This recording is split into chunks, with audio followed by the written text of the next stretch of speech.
Welcome all. इस video में bank Nifty का एनालिसिस देख लेते हैं। कल फ्राइडे है तो हम किस तरह से ट्रेड प्लान कर सकते हैं, क्या इंपॉर्टेंट लेवल्स होगी कल के लिए। ठीक है, और देखिए आज थर्सडे था, निफ्टी की मंथली एक्सपायरी भी थी। तो बैंक निफ्टी में हमने क्या एनालिसिस किया था देख लेते, क्योंकि मार्केट को देख के यहाँ पे समझ में आ रहा है कहीं ना कहीं मार्केट यहाँ पे थोड़ा सा आज कॉम्प्लिकेटेड था, ट्रेड करने में दिक्कतें आई होगी। लेकिन देखिए कल मैंने बैंक निफ्टी के बारे में ज़्यादा नहीं बताया था। 1 आवर चार्ट पे बिल्कुल एक लाइन मार्क करके आपको समझाया था कि कौन सी लेवल के ऊपर हमें ट्रेड प्लान करना है। तो क्लियरली हमने क्या देखा था, 1 आवर पे मार्क करी थी, लेकिन मैं यहाँ पे आपको ऐसे मार्क करके देता हूँ 5 मिनट चार्ट पे, आपको क्लियरली समझ में आएगा। देखिए लाइन अगर चाहे तो मैं मार्क ही करके दिखाता हूँ। ये इस तरीके से एक ट्रेंड लाइन हमने 1 आवर चार्ट पे मार्क करी थी, और क्लियरली मैंने आपको बताया था कि ये रेजिस्टेंस है यहाँ पे। जैसे मार्केट 51,200 के ऊपर निकलेगा और सस्टेन करके अगर ब्रेकआउट देगा तो हम कॉल लेंगे।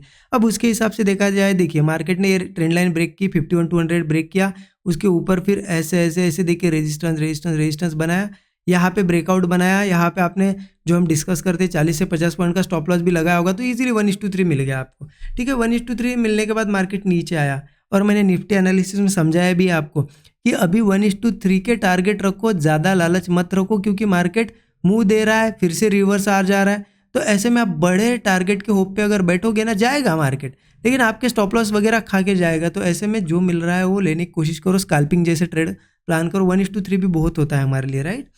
ओके, लेकिन देखिए इससे पहले भी कुछ लोगों ने हो सकता है यहाँ पे भी ट्रेड प्लान किया होगा, ये भी हमें कभी भूलना नहीं है, क्योंकि 51,200 के ऊपर सस्टेन तो किया, थोड़ा सा 51,200 के नीचे भी आया था। मैं ये नहीं बोल रहा हूँ कि 200 के एग्जैक्ट ऊपर ही सस्टेन किया, थोड़ा नीचे आया था। लेकिन आप ऐसे अगर लाइन मार्क करोगे ना, ब्रेकआउट आपको 200 के पास ही मिला है। ये 200 लेवल है, मार्केट रेजिस्टेंस लिया, थोड़ा सा नीचे आने की कोशिश की, लेकिन ब्रेकआउट बन गया, फटाक से ऊपर आ गया। अब यहाँ पे भी किसी ने प्लान किया होगा, क्योंकि यहाँ ओपन होने के बाद आया, देखिए यहाँ पे भी बहुत देर कंसोलिडेट किया, और इस तरीके से अगर आप देखोगे ना, एक लाइन भी बन गई ऊपर से। यहाँ प्लान किया होगा तो आप यहाँ से यहाँ तक अगर देखो ना, 100 पॉइंट से ऊपर का हमें ट्रेड मिला है। और स्टॉप लॉस हम कितना रखते हैं, मैक्सिमम 40 से 50 पॉइंट भी आपने रखा होगा तो 1:2 मिला। अब मैं ये नहीं बोल रहा हूँ कि आपको प्रॉफिट हुआ होगा, क्योंकि 1:2 पे हम बुक नहीं करते। हम क्या करते हैं, स्टॉप लॉस हमारा यहाँ से हम कॉस्ट पे लेके आते हैं। सो उसमें क्या होगा कि जब नीचे गया ना, तो आप कॉस्ट टू कॉस्ट निकल गया होगी, और फिर यहाँ ट्रेड प्लान किया होगा तो यहाँ प्रॉफिट बना होगा।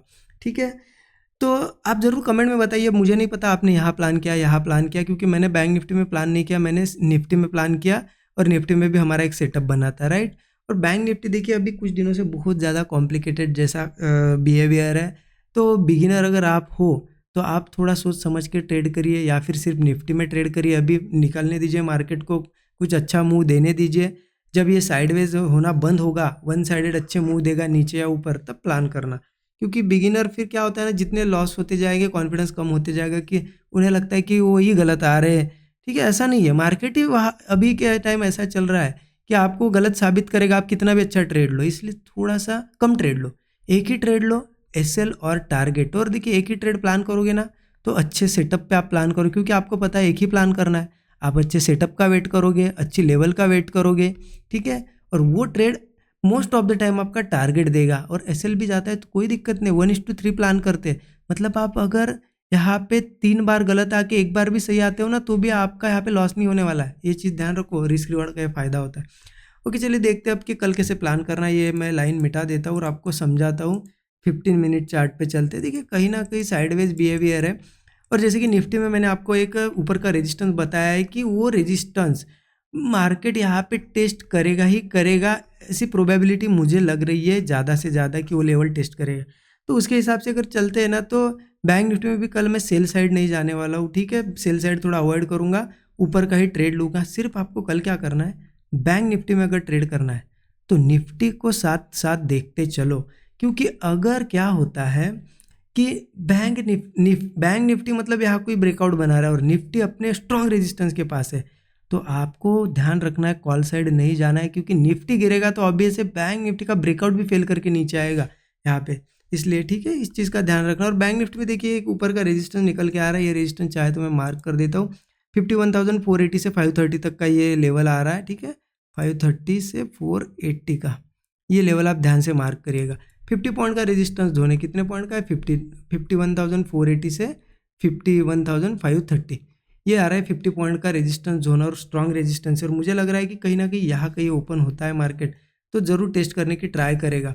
अब क्या होता है ना, यहाँ मुझे लगता है यहाँ कहीं अगर ओपन होता है फ्लैट, थोड़ा बहुत नीचे आके ऐसा स्ट्रक्चर बना के अगर जाता है ना, बहुत बढ़िया बड़ा टारगेट मिलेगा। स्टॉप लॉस वही रखेंगे 40 से 50 पॉइंट, टारगेट 1:3 का हम रखेंगे, ठीक है।